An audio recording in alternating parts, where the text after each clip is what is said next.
conversation, but for my records. But yeah, man. Uh, does that help you any at all? Yeah. So like what? So you guys do sign new artists, right? Yeah. What exactly? Like, does it cost money on my part to be signed, or like what? There is some cost, but before we can legally sign you as an artist, if we was going to sign you as an artist, you got to be registered as an artist. So you got to be registered with ASCAP, BMI, Sound Exchange, the MLC. You got to register with all those, and that's the cost is registering and getting all your music licensable, so that when you get signed to a record label, a lot of people don't realize when you get signed to a record label, you have to own your music to be able to sign the copyright to a record label for monetary gain or monetary exploitation. Does that make sense? I'm sorry. I just now started to hear you again. All I heard was, "Does that make sense?" I don't know if my Bluetooth Oh, connected or okay. what, but can you repeat that, Okay, please? so I'll repeat it. So to get signed legally to a record label, you have to own your music legally on paper and be licensed to assign it to a record label so you can get monetary gain. Okay. So you do that through registering with ASCAP as a singer-songwriter, composer, and get your publishing company set up. So that's about $100 right there. You got to register with the MLC, which is called the Mechanical Licensing Collective. That's how you get your mechanical royalty. So every time a song is sold by a record label, they have to pay you a mechanical royalty. It's called a mechanical press of cutting records. That's where that term comes from. And then um, and then having it copywritten so you can assign the copyrights to a record label. So you got to own the copyright. So you got to copyright your music, and there's two forms with the copyright that you got to fill out. It's forms PA and SR. PA is for the public performance part of it, and SR is for the actual sound recording. You got to own the copyrights so you can assign it to a label to get signed, because otherwise you can't get signed until you get that stuff done. So you have to develop yourself as an artist and get the business aspects of being an artist down first before you can even start shopping yourself to record labels. Okay.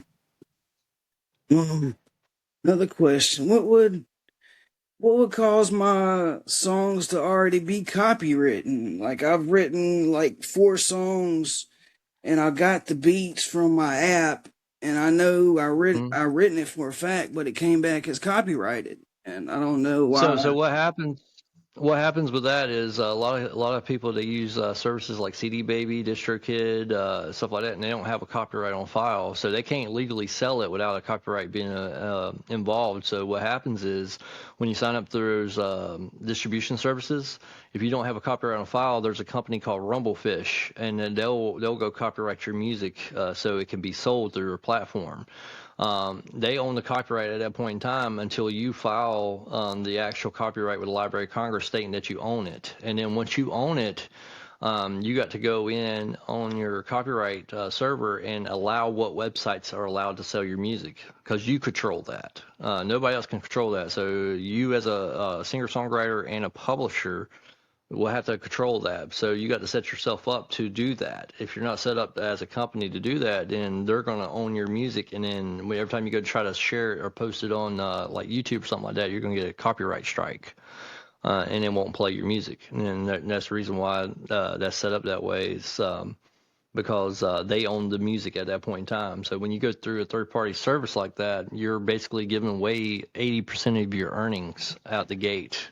So that's the reason why it's important to know music business, and that way you make money with your music, and somebody else is not making money off of you by being a monopoly.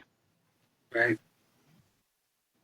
So, so I'm going to send you all the copyright forms. I'm going to send you all the guidelines. It's got step by step how to do it. All you got to do is read it and understand it, and then apply it. If you read it and understand it, when you go to the copyright website to copyright your music, you will know exactly what you're filling out. So I'll send all that to you for free.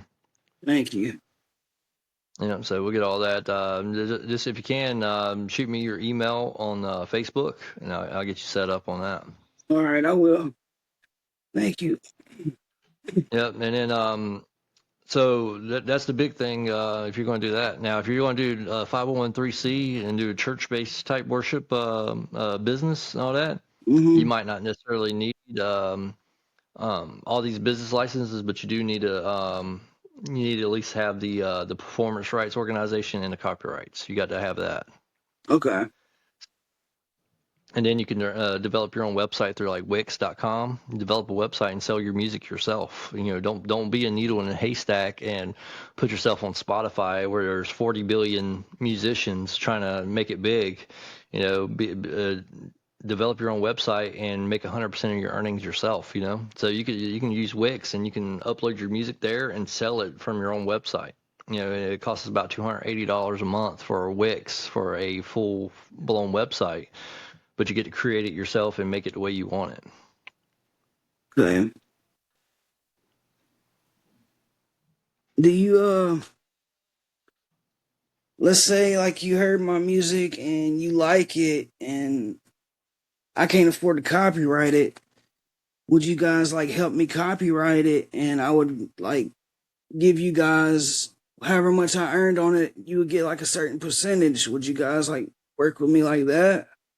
So typically, what we do in situations like that where somebody doesn't necessarily have the funds is we'll partner with them and help them organize events that's going to generate income, like a live show or live performance or some sort, and then save the money until you get the money up to do it. So you got to do stepping stones. You got to build it up, but we can't illegally buy your copyrights for you. No, we can't do that.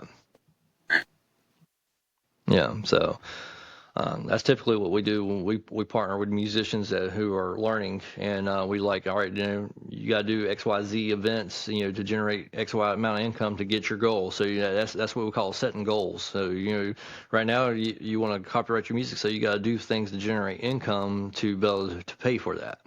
You could do that by creating merchandise. You can use companies like Printful.com, where it doesn't cost you anything as an artist. It doesn't cost your company anything, but you can generate merchandise and put it on your website, and then you sell the shirts, and you tell people, hey, I'm selling this shirt to be able to afford to copyright my music and stuff like that. And you give a mission behind the shirt and a purpose behind the reason why somebody would want to buy the shirt to support you, and then you sell those shirts, and then that generates income. So that's income streams. So you sell your T-shirts, get the money, pay for your copyrights, and then you just build upon that. You take one thing and use it to build upon another thing. And I always tell people that's the best way to get started is create merchandise. It costs a little money to get started. Printful's free though. Printful.com. You can go on there and look at it, and you can design your own merchandise on there for free. And then they generate mock-ups. And then when you develop your website, you put that in your website, and then the consumer, when they buy your shirt, they're paying for the manufacturing of the shirt, and they're also giving you income to help keep your website going. But then you also got to set aside a portion to go towards paying for your music business itself. Um, have you listened to anything that I've had? You said I something have, about me being monotone or something. How can yeah. I not be as So so monotone? so we get a lot of artists that when they rap, they stay in that one key. So you got to think there's an octave range. So to be considered a world class singer, you got to have at least 4 octave range up and 2 octave range down. So a lot of rappers they rap and they're just flowing, but they're in that one tone and there's no emotion behind it. So we call that the wow factor in music. Your music's got to make somebody feel what you're saying. So when you're saying those words, put that feeling into the words. If it's sad, express it. Through the words. A lot of stuff. A lot of tracks I heard two of your songs. I don't remember the names of them, but I heard them off of what you had posted on your social media, and it just seemed like you just kind of like doing it, but you wasn't feeling it, kind of thing. It's like you got the message, but you're not expressing it through the vibration of the vocal chords. If that makes sense. Yes, sir. So octave range, and vocal training goes a long ways to do, re, mi, fa, sol, la, ti, dos. going through practicing and going up octave ranges, testing your range and then mastering your range as a vocalist, knowing exactly, and I always tell people sit down at a piano, start out with the middle C note, which is your do, your do, re, mi, fa, sol, la, ti, do, and just go up the piano and see what your vocal range is.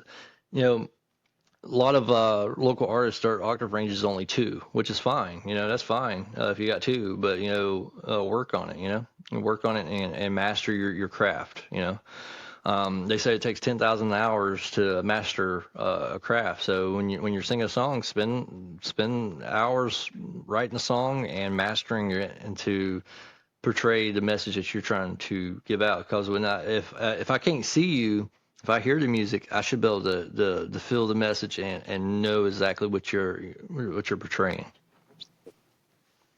Okay. That's just like you watch American Idol. I'm pretty sure you can watch American Idol and you see the judges judge stuff instantly. Mm-hmm. No, nobody can judge your music except for you, because at the end of the day, you are your own worst critic, I'd say. But when you got something special, because you feel it in your soul. Right. So yeah, but if you don't feel that, then maybe scrap that song or rearrange it and work on it until you get that feeling. Right. So. Um, if you were in my position, what would you do? What would be the first step you would take? First thing I would do would be brand awareness. Knowing what you are wanting to present to the world and knowing what you're broadcasting to the world. Brand awareness, developing yourself and then getting T-shirts be the second step. Selling that merchandise, going out doing live events, networking, talking to people, getting out talking to as many people as you can. And read the environment. So when you're out in the public, um, present yourself in a way that people know that you belong. Like you're there for a purpose. They should be able to see your purpose, just like God says, let your light shine, and for all those in the dark, they can see the light. Mm. But those in the light can't see what's in the dark unless they shine their light on it. That's an old saying. You know. So know what your light is, know what you're showing the world. So knowing that and believing in yourself 100%. Where would you go to try to get a show done?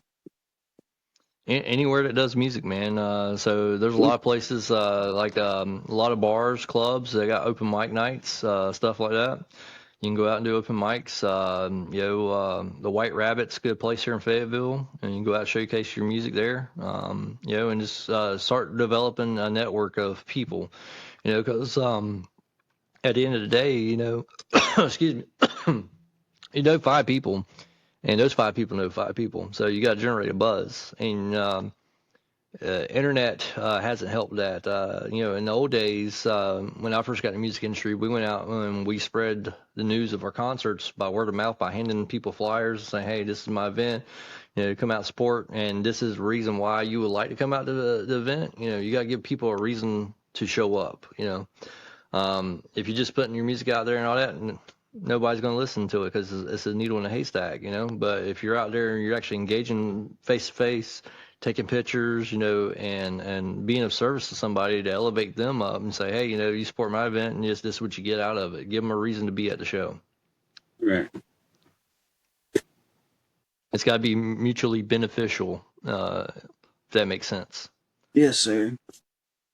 Um, does are they gonna charge me to do a show or? It all depends on how you go about doing it. So when you show, you got to find a location. One, are they charging you to do it? Two, if not, is it accessible to the public? Are you trying to restrict access to people where they have to pay to get in?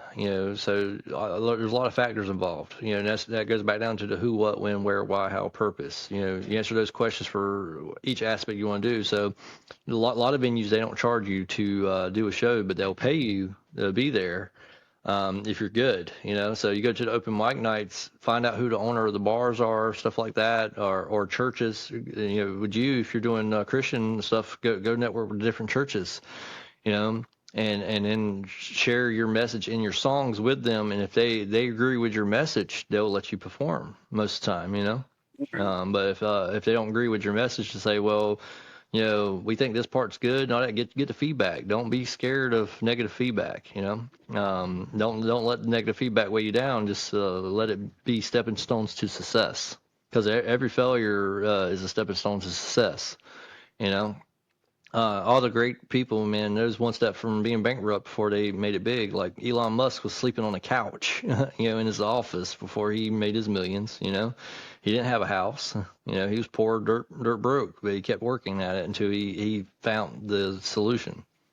It's a lot of work involved in music, especially when you're trying to put it out there in the world. So, the question is are you willing to do what it takes to get to where you want to be? Yeah. You have the willpower.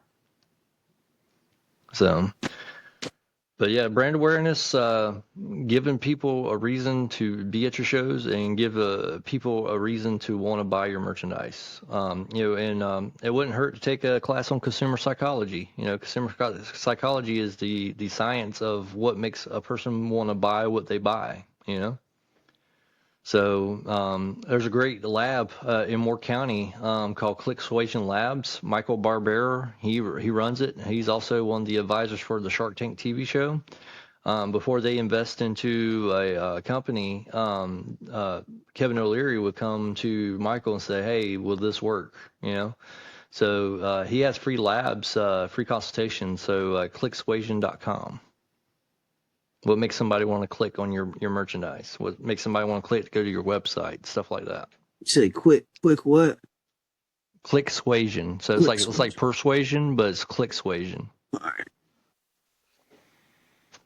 His name's Michael Barbera. I'll send you a link to his page, and he makes you think outside of the box. Saying that the hardest job of a man is to think. So a lot of people, they go outside looking for other people to guide them, when all the answers are actually already within you. You just got to, think and organize your thoughts and know exactly what you want to do, and then develop a plan to do what you want to do, and then do it by taking action. So, and you don't need a guru or somebody like me coming in and tell you. You know what needs to be done. It's just the thing is you haven't took the action on to do it. Right. At the end of the day, it all comes down to you. Right. So I guess that's what I'm gonna try to work. I'm gonna try to get me some shows lined up.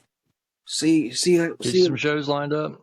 see how that Yep, goes. and get out and network. Yeah, get out and network. And showcase the stuff that you're most proud of. But also, like I said, look for that feedback. Look for the what somebody might have to say about it. But like I said, don't let it hold you down. Just take it and learn from it. Everybody's got opinions. But does that mean that person's opinion's right? And at the end of the day, like I said, it doesn't matter what people think about your music. At the end of the day, it's really about what you feel, how you feel about it, how it makes you vibrate. And if people vibe with it, that's the law of attraction. You want to see people who has the same like vibes come together, Right. It's like Eminem. He got turned down by ICP, and I don't know. He just didn't give up, and now he's like one of the greatest rappers out there. Yep. You don't give up. You just take what they say and account for it. And if there's something you can learn from it, learn from it. If not, then don't learn from it. Just you choose what you receive. Just like when it comes to your faith, somebody can preach to you all day long, but you might not necessarily agree with the preacher. But if if it resonates with you, you accept it. And that's where you got to think about sowing and reaping. You heard about that in the Bible a lot, right? Yeah. So the words you speak are seeds. So, and when those seeds, you plant it in the soil of the mind, it's going to turn into a tree. It's going to bear fruit. Right. So what you absorb, what you listen to, what you subscribe to is going to determine your outcome and the results of your fruit of your labor. If you don't take care of certain thoughts, then, they're going to wilt and die, If you got dreams, it's just like a dream's a seed. It's a seed of thought. And then until you take action and nurture it and plant it in the soil of your mind and then make it happen, that tree's going to die. Right. That's the tree of life, Mm-hmm. So hopefully this information helps you. I try to put it in a way that resonates with you. You said you do it with you're trying to do Christian rap, so hopefully what I'm telling you resonates with you. If not, then we all learn. Like I said, you ain't got to take everything I tell you as like the Bible, the truth. There's certain things you're going to have to learn on your own. Honestly, the only reason I started writing music because I'd lost my place to stay. I didn't have a car. I want my kids back so bad, but I really didn't. I don't have no options, and the only thing Yeah. I could think of was make music because it was free to do. Hmm. But I just Yeah. didn't. I didn't know. I still don't know how to generate money. I'm just now learning what steps to take, what I need to do, and it's just a lot more than what I thought it was gonna be. Well, has anybody ever taught you the law of water? No, sir. All right, so the law of water, you hear about in the Bible, law of water and the law of land. You've heard of those two laws probably in religious texts. So the law of water states that just like water in science, water's got to flow to bring life. What happens when you dam up water? It backs up, starts flooding, right? Now the water becomes stagnant, and now it develops bacteria, just like demons and whatever. Now you can't drink the water, so the water's got to flow, be flowing for it to bring life. So if you try to save money, same thing. So money falls underneath the law of water, and when you try to save up money, something bad's always going to come and take it away. Something bad's going to happen and take it away. So that's the reason why they say you got to have income streams. You got to have multiple income streams. You got to have a reservoir. So you got to have money coming in with a little bit of money going out. That way it's flowing. And as long as you got money flowing, your pond's not stagnant. You know what I'm saying? Right. So you got to have multiple income streams, and that's where we get that terminology income streams from. It comes from the law of water, because where you get your money, where you get currency, you get it from gold, right? You go to the Mm-hmm. river, you're paying for gold. Wherever water's running, you can get gold. You can find gold. They built the banks on the river banks. That's why they call banks banks, because they built them on the river banks where they used to get the gold. A lot of people don't think about the terminology, and it's so simple. So you gotta find ways to make money, but have multiple income streams. One, your job. Two, your creative aspect. So you got music. You sell your music. That's an income stream. You can sell your merchandise. Make merchandise. Sell it. That's income stream. And then you got to do other things to supplement your music business. So nobody out there making money in music business started out just doing music. They had to develop multiple income streams to develop a reservoir, of water, if you or money, if you will. You can't save money because something's going to come take it away. Money is like a hot potato. If it gets in your hand, you got to do something with that money that's going to create more money for you. So if you get money, buy something that's going to make you more money. Buy a tool or something that's going to help you generate more income. That's like a vehicle's asset. We call those assets. So something that generates more money for you. Now if it's something that you have to pay monthly for, that's not an asset. That's a debt. All right. So the goal is not to have any payments on anything that you do in life. Not have any payments, but have income coming in. So service-based industries, being of service to somebody, offering solutions to somebody else's problems will generate income. I don't know if that helps any at all or not, but there's 10 million ways or 10 million different things you can do in life, and as long as you do it through certain principles, you're going to make money at it. Like, you ever read the book The Science of Getting Rich? No, sir. That's a very good book. It has a lot of biblical principles in it, but it's written by Wallace D. Wattles in 1903. Get it wherever you get a chance. You can look at it on YouTube for free. The Science of Getting Rich by Wallace D. Wattles. It's an audio book for free on YouTube. You listen to that, apply the principles in that book to whatever it is you're doing in life, and you'll make money. Because you can have two people in the same town selling tires. One man gets rich, the other one doesn't. Well, it's not a product of the location. It's just one man does things in a certain way where the other one doesn't. But they're both in the same industry. They're selling tires in the same town, same community. One man gets rich, the other one doesn't. Why? There's a science to that. So understanding that science and knowing that, and it comes back down to the same principles I told you, though, the 7 questions. If you can answer the who, what, when, where, why, how, and purpose, whatever it is you want to do, you're guaranteed success. As long as you can answer all 7 questions. If you can't answer all 7 questions, don't do it. You're wasting your time.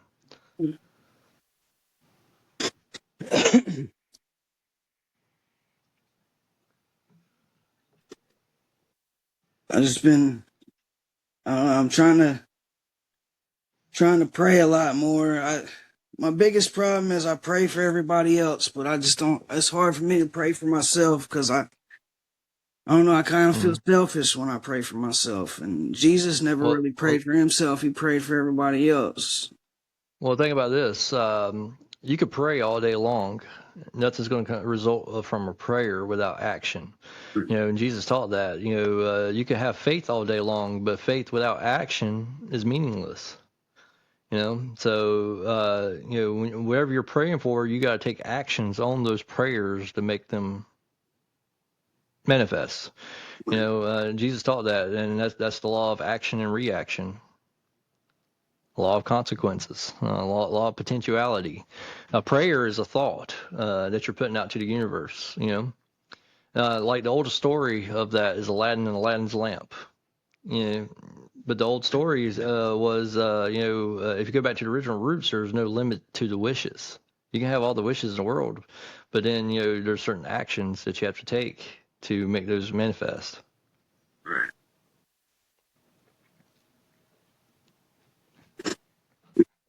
So when you pray, but then take action on your prayers.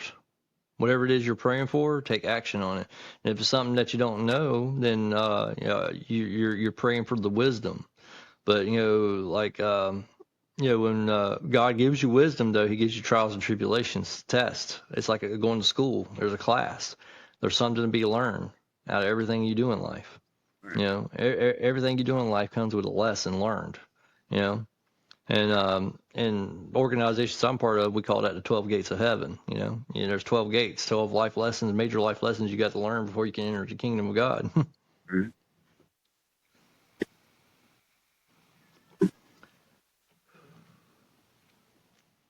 So at the end of the day, what's one thing you could do today to change or to start your journey in doing what you're doing music-wise? What's one thing you can do today to change something that you haven't took action on? Maybe you felt like you need to take action on it, but you haven't done it. Trying to get a show. Trying to do a show.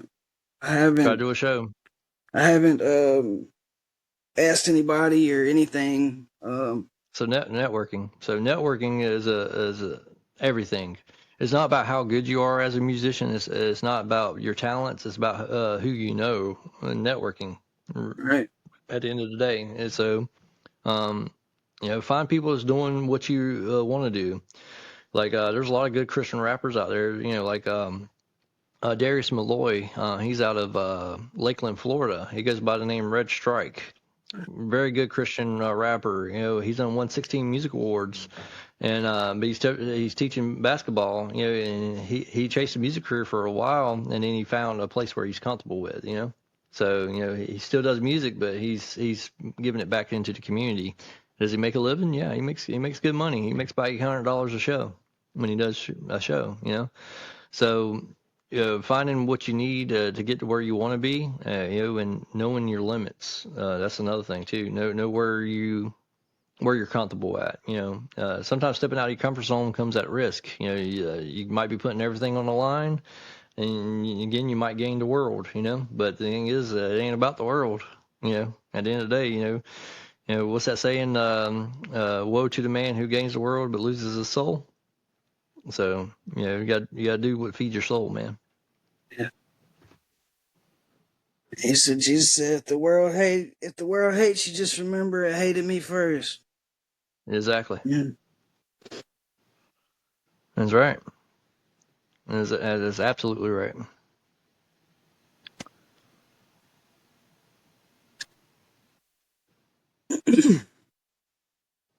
um. So whenever you just sign somebody named Justin, correct? Just the times, yep. What do you when they sign? What happens when they sign? Like, do you help So them set up shows, or like, what do you guys help yeah, with? we do that. We do that too. So basically, once you're signed, there's 180 ways to be signed to a record label. You can be signed as a singer-songwriter. You can be signed as a performing artist. You could be signed as an artist that's in development, which is just in time signed a what they call an artist and development, a P&D deal, a promotion and development deal. So that means there are certain aspects of his business that he already had in line. He had good product, good music already. He had it licensed, copywritten. He just didn't know how to monetize it. So we put him in a artist development program. So where once he's signed to us, then we are teaching him the same thing I'm teaching you. How to generate merchandise, how to create income streams. And putting yourself out there, going out networking. Since he's been with us, he's got a manager now. He found a manager to work with him, that he chose. She's now got him shows up in Brooklyn, New York, and he's traveling East Coast, doing what he loves to do. But learning certain things about how to license your music and how to register it. He made the same mistakes. He put the music out there before learning about copyright law. So now he's got to go back and re-copyright all his music to get the rights back, because he's having the same issue when he puts his music up. He's getting copyright struck. So teaching him all that, going through all that stuff.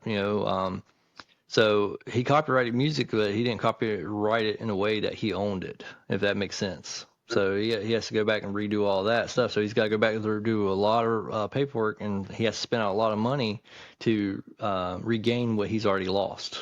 You know.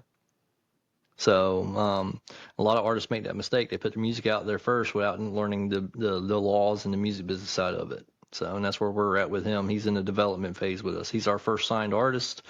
He's gained probably about 2,000 followers since he's been with us, so which is good. It's a small stepping stones, but also product circumstances, his job hinders him from doing the things he wants to do. So he's got to get himself to a point where he's comfortable, where he can make that shift to jump to do music full time.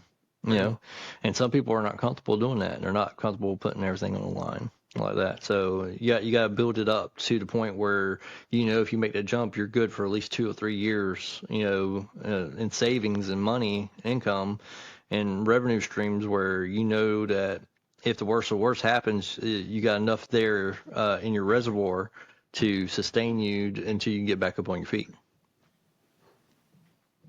Let me ask you guys something else. Do you guys need any help, like working or anything? Because I could really use a job really bad. Yeah, we always need help, but it's all gig based. So like we did a show or something like that. Have somebody at a merch table or something like that. There's always stuff like that.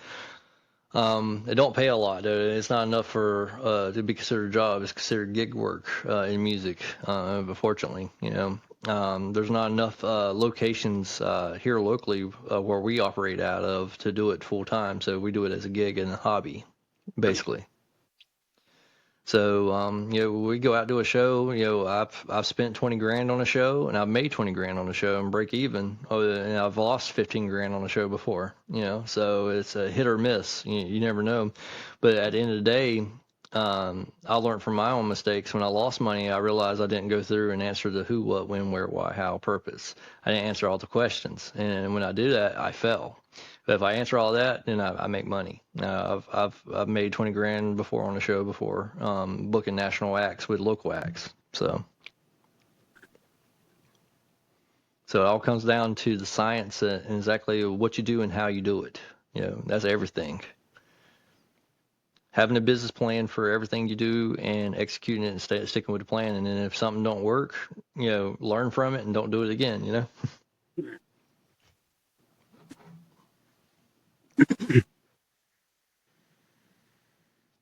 Um, how much does it cost to promote? It's free when you're doing a word by mouth yourself. It only costs you your time. But now when you're doing promotions, stuff like through like marketing agencies, like our starting package for people who needs promotion stuff like that, it's like $5,000, and that's $5,000 a month. And that's cost because you're paying for that person to sit there to put the word out there, to be your publicist. You're putting somebody on payroll. But when you're a business, that's a tax write-off.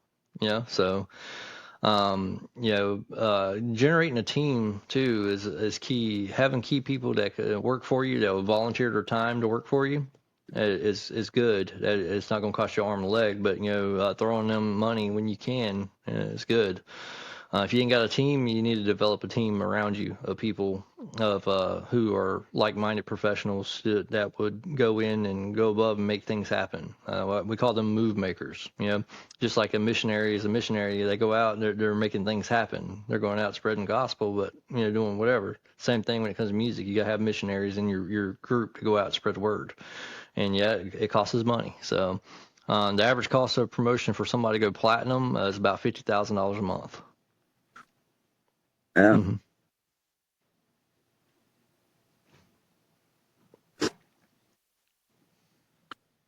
Oh, I'll congratulations say, though on how well you're doing. yeah. Well, I've been Good. doing it since 2004, and would I like it to be better? Yeah, I'd like it to be better. But the thing is, certain factors, economy is a big part of it. Like I said, there's a lot of people out there struggling to live right now, and there's a lot of people struggling to eat. So how do you change that? So how can you use music to change that, and giving back to the community, helping somebody in need, we try to do stuff like that, as a label. That's the whole point of Ascension Records, is to ascend somebody, to lift them up, to elevate them, and like we just did a Wounded Warrior benefit concert. We had a bunch of bands come out and they donated their time, but nobody showed up to the show. And the bands, they would have got paid if they brought people. So the bands get paid. Only 20% of the earnings were going towards the benefit, but nobody showed up to the show because a lot of people didn't market it, promote it right. We spent about $5,000 in advertising. We're not going to see that money back. So that just tells you things are shifting because it's a saturated market. So going back to the old ways, like I said, the old ways of word of mouth, going out and networking with people, telling them what you're doing and why you're doing it, and give them a reason to be there. Because I notice people don't show up to shows unless they got a purpose to be there. You got to give them a reason to want to be at the show. So we ended up we broke even on the venue cost because it cost us $500 to rent a venue, $1,200 to pay the sound guys, all that stuff. It's a lot of money involved, and we broke even, so we didn't make any money. So now we're donating our personal money to the Wounded Warriors because the whole goal was to raise money for the Wounded Warriors, but we ended up not raising any money because the cost, we broke even on the cost. So having a plan for that would be beneficial to anybody out there. Don't make the same mistakes we've made. That's the reason why we teach. We teach people not to do the same things we've done. So I've been in music business now professionally since 2004. I played in 14 different heavy metal bands, toured the country.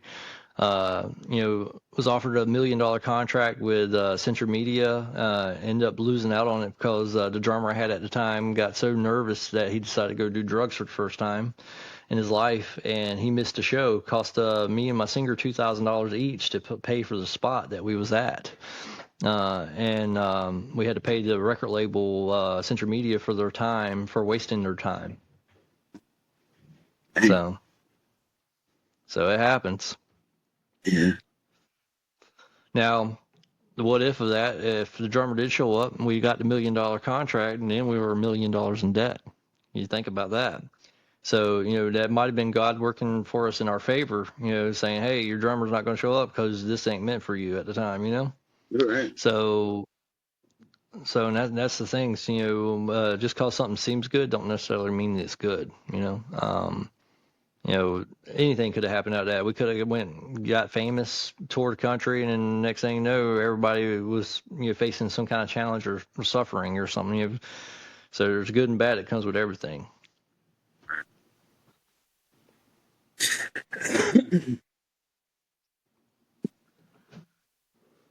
I was playing with a band called Deeds of Burial when that happened.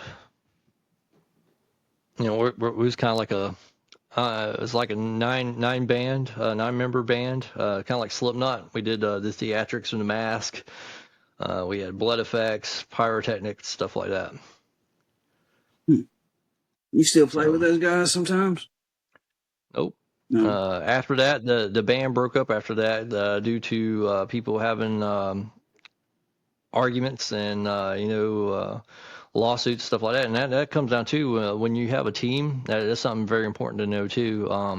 In music business, you got to have what they call a band member sharing percentage worksheet if you're in a band. So if you're in a group, it's got to outline each person's rights and stuff like that. So when we found that out through that experience, that through lawsuits and stuff like that, you could be sued by certain people if they don't get their rights. You see it. Slipknot, they went through this lawsuit with their one of their drummers, Chris Finn, who's the guy that wears the big long nose Yeah. and all that.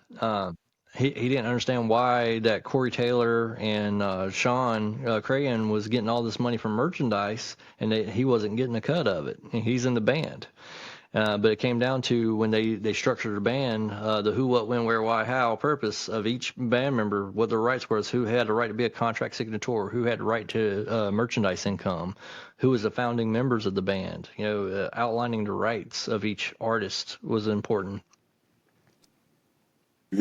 So if you get a group going or you got a team behind you, they need to be included in your business plan, which is called a band member sharing percentage worksheet, basically. It's also known as a band bylaw agreement. Anytime there's people involved in your creative works, you got to have that on paper, outlining who's entitled to what. So, like if you're recording music, whoever is recording and doing the production, you need to know what their rights are, what they're entitled to, what income are they entitled to. Are you paying them outright and then they're waiving all of their fees or their rights to the creative aspect of the music? Knowing all that is very important.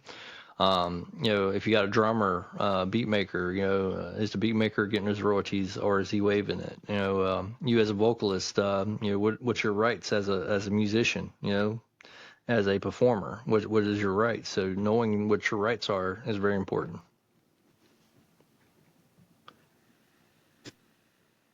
I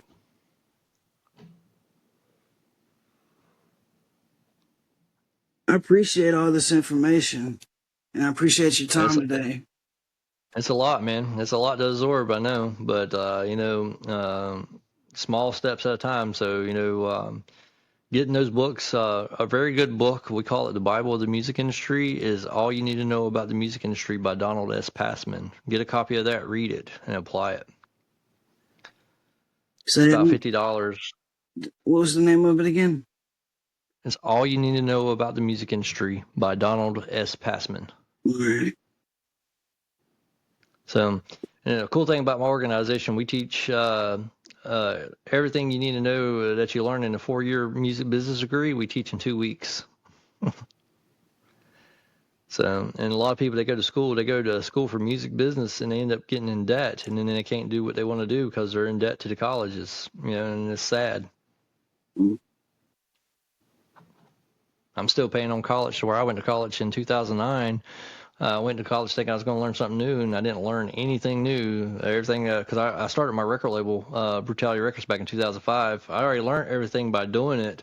And when I went out to school, I was like, maybe there's something I don't know.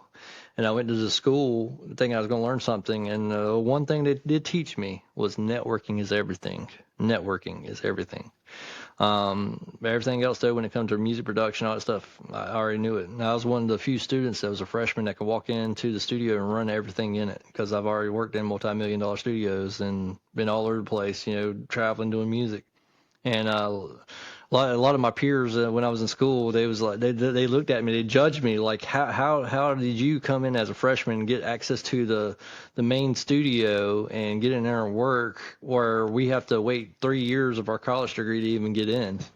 They didn't understand that, but it's because I had the knowledge already of the music business because I was working in it.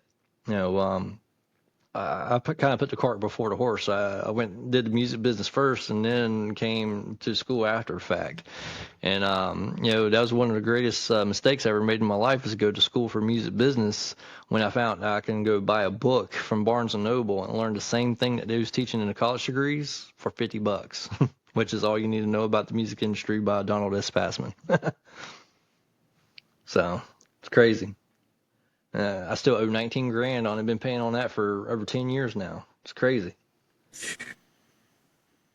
Yeah, that is crazy. This economy, man. I wish things would change, and I don't know. I wish I'd have grew up back in the '80s. I hear the '80s was like the best, and I hate I Yeah, missed it. yeah.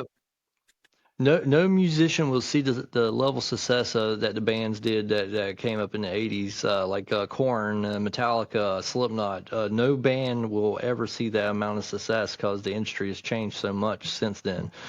We call that the golden era of music. So, Yeah, Ross Robinson was one of the number one producers in the United States for all that. Ross Robinson and the other guy that Korn and Slipknot went recorded with after that. I can't remember his name.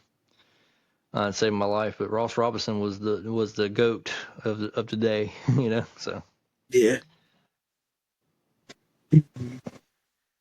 Hmm. all right, man. Well, I'm gonna go take care of some other business, man. But if you have any other questions, feel free to send them to me. Send me your email. I'll send you a lot of information for free. Like I said, it's about $10,000 worth of information that people will pay an entertainment lawyer for.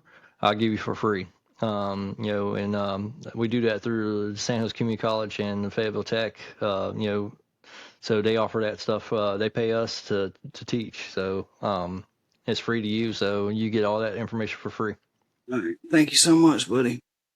All right, man. I hope you have a good day, and hopefully, you get your dreams, the seeds planted, and start bearing the fruit of your labor. Thank you. I appreciate that. All right, You have a good all right, day, peace. man. All right, peace. Bye bye.